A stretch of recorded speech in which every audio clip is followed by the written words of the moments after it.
Quando eu iniciei o estudo, eu falei do hipócrita, né? Bem aqui, eu disse assim, ó, para o hipócrita, vê-se penetrado pela luz que põe a nu seus mais secretos pensamentos, que todos podem ler. Ele não tem um meio de se esconder e dissimular. Pronto, a gente viu isso aqui no começo, não foi, pessoal? Eu falei que o hipócrita ele não pode se esconder. Então, pessoal, as pessoas confundem muito essa informação aqui com aquela questão de que a memória do espírito está no perispírito. Vou explicar para vocês. André Luiz estava na colônia Nosso Lar com um espírito orientador que disse assim: André Luiz, você está vendo aquele espírito que está se aproximando aqui da colônia? André Luiz, estou vendo de muito longe. Aí ela disse assim: você pode ver os pontos negros que possui o seu corpo, era o corpo espiritual dele, não é o perispírito. Você pode ver os pontos negros que ele possui no corpo? Aí André Luiz, não consigo ver não. Aí André Luiz disse que o espírito aumentou a sua visão espiritual naquele momento e ele pôde ver, aí falou tantos 50 e tantos pontos negros que correspondia, ela explicou, a 50 e tantos abortos que aquela mulher que era da área da saúde havia feito, né, nas mulheres, tanto 50 e tantos abortos. Aí todo mundo entendeu que aquilo ali fica na memória do espírito, cuja memória está no corpo espiritual, no perispírito. Não tem nada a ver. Nada a ver, pessoal. A memória faz parte da inteligência, é uma questão psíquica. E ela faz parte do sensorium comune do espírito. O corpo espiritual não é mais do que um aglomerado de fluidos que o espírito precisa ter em todo canto que ele vá. Ele pode chegar na condição de puro espírito, mas ele ainda possui o seu perispírito. Entendeu? É por ele que ele se corresponde com o resto do mundo, através do seu perispírito. O que acontece quando alguém vê um defeito, um perispírito cheio de defeito? É porque o espírito, ele não podendo se esconder dos outros, é que nem o hipócrita. É o cara que tem débitos a pagar. Ele não podendo se esconder dos outros espíritos, ele é visto como se estivesse nu. E ele é visto através de quê? Do seu corpo espiritual. Então é no corpo espiritual que o espírito retrata os seus defeitos, os seus males.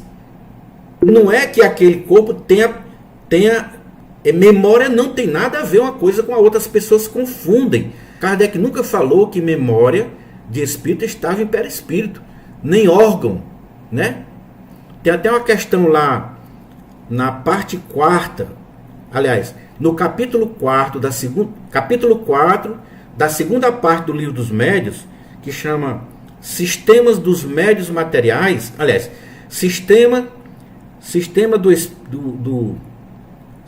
espírito material, se eu não me engano é assim, que é na questão dos sistemas.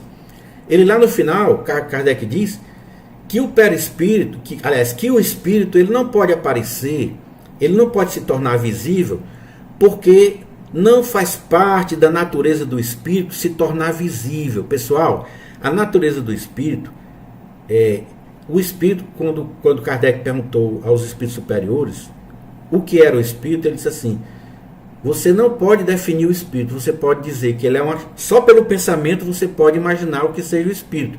Ele pode ser uma chama, pode ser uma centelha, mas ele não tem aspecto nenhum. Agora, com o seu corpo espiritual, ele tem um aspecto humano. Em todos os mundos habitados do universo, o espírito tem um aspecto humano. Por quê? Porque ele tem um corpo espiritual. Aí o Kardec diz que quando nós vemos uma aparição, ali está retratado o espírito através do seu perispírito. Tanto é que o perispírito dele aparece e desaparece na hora que ele quer.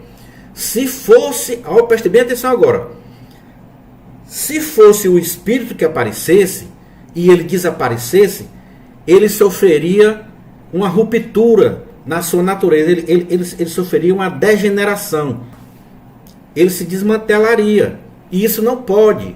O espírito não pode, ele não tem na sua natureza essa condição de ficar fisicamente aparente e depois desaparecer. Não. O que faz isso é o perispírito. Portanto, o perispírito ele pode fazer isso à vontade do espírito.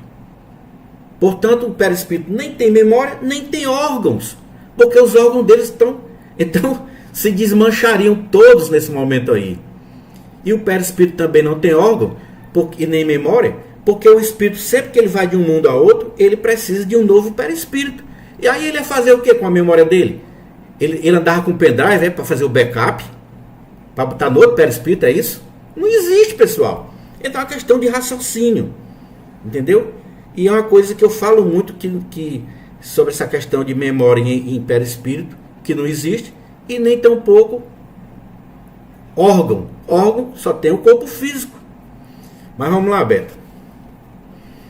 Ô, João, eu posso estar, eu não sei se eu estou certo ou se eu estou errado. Eu já raciocinei em relação a isso, de alguns livros, eles darem a entender que a memória está no perispírito, pelo seguinte: vamos comparar o espírito com o nosso corpo físico e vamos comparar o perispírito com a roupa que a gente veste. Vamos supor, se eu sou uma pessoa que eu tenho um caroço imenso aqui na altura da minha barriga e eu visto uma roupa, aquele caroço vai ficar aparente por entre a roupa, porque vai fazer um volume. E alguém pode chegar e olhar e achar que o caroço está na roupa. Mas não, está no meu corpo que está por trás. Não seria o caso do espírito, todas as vezes que ele se reveste do fluido de um mundo, como um perispírito, ele, como quem veste uma roupa, deixa transparecer naquele perispírito os estigmas que existem nele, no perispírito. Então o desavisado viu aquilo ali e achou que a memória estava no perispírito. Exatamente, meu irmão. Você agora... Mas assim, qualquer perispírito, qualquer fluido que ele pegar de qualquer mundo que formar um novo perispírito, vai ter aquele mesmo estigma, porque o estigma vem do espírito. Do espírito e não do perispírito. Muito bem, Beto. Agora você colocou a pá de cal agora. Isso mesmo. Porque aí vamos supor, eu tô com esse caroço, uma corcunda, pronto, eu tô com uma corcunda. Qualquer roupa que eu vestir, a corcunda vai aparecer, porque ela tá em mim, no meu corpo, no caso o espírito. E não tá na roupa, mas alguém que olhe para mim e veja com aquela roupa, ele vai dizer aquela mancha ali, aquele mondrongo é da roupa. Tá na roupa. Muito bem, Beto. Então, Beto, suponhamos assim, né? Suponhamos assim. Alguém desencarna nesse mundo, na Terra, e ele vai agora, por amor, por muito amar, por evoluir moralmente, dona Sulamita, ele vai para um mundo melhor. Mas é claro que ele vai levando ainda alguns defeitos para serem solucionados. Ele precisa ainda se reparar alguns erros dele. É lógico, é claro. Como o Beto está dizendo aí.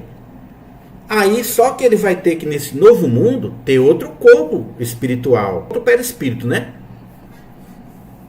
Outro perispírito. Porque ele não pode ir para esse mundo com o perispírito dele. Então, o problema dele vai surgir nesse novo perispírito. Vai surgir. Ele já pegou um perispírito doente? Não, porque é característica do espírito, né? O problema é dele, não é do perispírito. O problema é dele. Então ele pegou o perispírito, vai surgir através do novo perispírito. Se algum espírito olhar para ele, vai perceber que ele tem um defeito a resgatar. Mas não é que estava no perispírito novo que ele pegou. É porque estava nele como espírito. Quem foi que falou aí? Porque o molde é um só, né? Sim. A roupagem é que é diferente, mas qualquer roupagem que ele vai vestir vai apresentar as características do molde, né? Exatamente. Tem outra questão que dizem assim, né? Alguns que querem dizer que o perispírito tem órgão e tal. Não, porque o perispírito é quem molda o novo corpo físico. Sim, pessoal. Nada impede que o perispírito traga no cerne... porque inclusive com a ajuda dele, que o próprio espírito, quando ele já é evoluído, o próprio espírito ajuda na evolução desse corpo que ele pode interferir. Por exemplo, a Neto Guimarães conta que o espírito de Ramsés II, quando ele reencarnou na condição de um jovem que nasceu lá na Suíça, Ela conta a história aí. Ele era filho de pais caucasianos, que eram loiros, brancos e os olhos verdes, os olhos azuis. Mas ele nasceu moreno, com a pele assim amorenada, os olhos amendoados, com todo o aspecto daquele povo lá do Egito. Por quê? Porque ele conseguiu lá na Sorbonne, faculdade lá da França, ele conseguiu ler aquilo que estava escrito na pedra da Roseta, né? Esculpidas, né, nas pedras, que era um dialeto do tempo do Egito Antigo. E ele leu, foi ele que leu perfeitamente. O nome dele agora me fugiu aqui.